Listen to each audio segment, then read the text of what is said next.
कहानी का आरंभ एक हवेली से होता है जो किसी गांव के पास सुरम्य सुरेंद्रपुर नामक स्थान पर स्थित थी। यह हवेली विशाल और पुरानी थी और उसकी दीवारें चौड़ी थीं और खिड़कियां बड़ी बड़ी थीं। गांव वाले कहते थे कि इस हवेली में रात के समय अजीब अजीब आवाजें सुनाई देती हैं और कुछ लोग कहते थे कि वहां रात को कोई भूत है। इस हवेली का माहौल हमेशा से ही खौफनाक रहा था, लेकिन गांव के नौजवान राजू ने किसी के कहने पर यह फैसला किया कि उसे इस हवेली में एक रात बितानी है।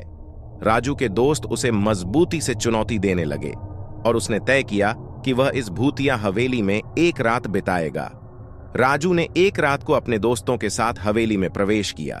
वहां की ठंडक और अजीब माहौल ने उसे भी दी हैरानी, लेकिन उसने अपने दोस्तों के साथ यह सोचकर खुद को साहसिक बताया कि ये सब बस अफवाहें हैं। हवेली के कमरे में पहुंचते ही राजू ने एक अजीब सी महक महसूस की। उसके साथी बोले, राजू, तुझे तो यहां बस कुछ ही देर रहना है, फिर हम सब वापस जा रहे हैं। राजू ने हवेली में घूमते हुए कहा, कुछ भी तो नहीं है, यहां सब बस बड़ी बातें कर रहे हैं। धीरे धीरे हवेली की छाया में राजू ने एक पुरानी पियानो की आवाज सुनी। वहां का अजीब सा बदनजीब माहौल उसे बावजूद उसके यहां रहने की जरूरत महसूस करा रहा था। रात बीतती जा रही थी और राजू ने अपने दोस्तों से कहा, मुझे यहां कुछ अजीब सा महसूस हो रहा है, लेकिन मैं इसे नजरअंदाज कर रहा हूं। एक अन्य दोस्त ने कहा, तू डर मत राजू, यह सब तेरी सोच का असर है। राजू ने भी अपने आत्मविश्वास को बढ़ाते हुए कहा, हां, यह सब मेरी सोच का असर है, मैं डरता नहीं हूं। रात के 2-3 बज गए थे और राजू ने एक कमरे में आकर सो जाने का सोचा। जैसे ही वह सोने की तैयारी कर रहा था, एक अजीब सी आवाज उसकी कानों में पड़ी। कुछ लोग बोल रहे थे, राजू राजू। राजू ने कमरे की दिशा में देखा, लेकिन कोई नहीं था। उसने सोचा, शायद मैंने गलत सुना हो या फिर ये सब मेरे सपने हैं। वह फिर से सोने की कोशिश करने लगा, लेकिन उसके कानों में उसी आवाज की घंटी बज रही थी। राजू राजू। राजू ने उठकर देखा और वहां कुछ नहीं था। फिर उसने दरवाजा खोला और कहा, कौन है? कोई जवाब नहीं आया। वह दरवाजा बंद करने को लौटा, लेकिन फिर से उसी आवाज की गूंज बजने लगी, राजू राजू।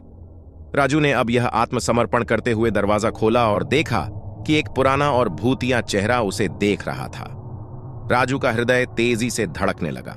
भूत ने कहा, राजू, मैं तुम्हारा दोस्त हूं। राजू ने कहा, दोस्त? तुम कौन हो? भूत ने कहा, मैं एक समय इस हवेली के मालिक था। मेरा नाम विक्रम था। मैं यहां अपनी मौत के बाद बसा। राजू ने धीरे धीरे उसकी बातें सुनी और जाना कि विक्रम का दरवाजा से बाहर जाना असंभव था। विक्रम ने कहा, राजू, मुझे शांति नहीं मिल रही है। मेरा आत्मा यहां फंसी हुई है।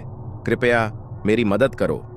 राजू ने अचानक एक विचित्र दृष्टि देखी, जिसमें उसने विक्रम की दरिद्र और बेहद दुखी आत्मा को महसूस किया। उसने ठीक उस समय निर्णय लिया कि वह विक्रम की मदद करेगा। राजू ने विक्रम से कहा, मैं तुम्हारी मदद करूंगा, लेकिन तुम्हें शांति प्राप्त करने के लिए तुम्हें अपने पुराने पापों का प्रायश्चित करना होगा। विक्रम ने मुस्कुराते हुए कहा, मैं तैयार हूं राजू, कुछ भी करो, मेरी आत्मा को मुक्ति मिले। राजू ने विक्रम के साथ मिलकर उसके पुराने पापों का प्रायश्चित किया और उसकी आत्मा को शांति दी। विक्रम की आत्मा ने धन्यवाद कहकर वहां से विचलित हो गई। राजू की आत्मा ने विक्रम को शांति प्रदान करने के बाद हवेली में एक अच्छा सा माहौल बना। राजू ने अपने दोस्तों को बुलाया और सबको बताया कि उन्होंने भूतिया हवेली में कैसे एक आत्मा को मुक्ति दी। सभी ने राजू की बहादुरी की सराहना की और हवेली में अब वास्तविक सानेह सुनाहे माहौल का आनंद लिया। गांव वाले भी इस घटना के बारे में सुनकर अचंभित हुए और उनमें अब उस हवेली के प्रति भय का माहौल कम हो गया। राजू ने गांव वालों को बताया कि भूतों की तरह डरने की जरूरत नहीं है और हर चीज का समाधान साहस और समर्पण से हो सकता है। हवेली में रहकर राजू ने वहां के रहस्यमयी पिछले और उसकी कहानियों को सुना। उसने अपने दोस्तों के साथ हवेली की हर कोने को जाना और वहां की रहस्यमयी गतिविधियों का पता किया। वहां की एक कमरे में उसने एक पुरानी पुस्तक खोजी, जिसमें हवेली के पूर्व मालिक की दिनचर्या, रहस्यमयी घटनाएं और वहां के पुराने आबादी के बारे में लिखा था। राजू ने यह जाना कि वह हवेली एक समय एक प्रमुख और समृद्धि से भरी थी, लेकिन एक दिन ऐसी अजीब घटना हुई कि सभी लोग हवेली को छोड़कर चले गए।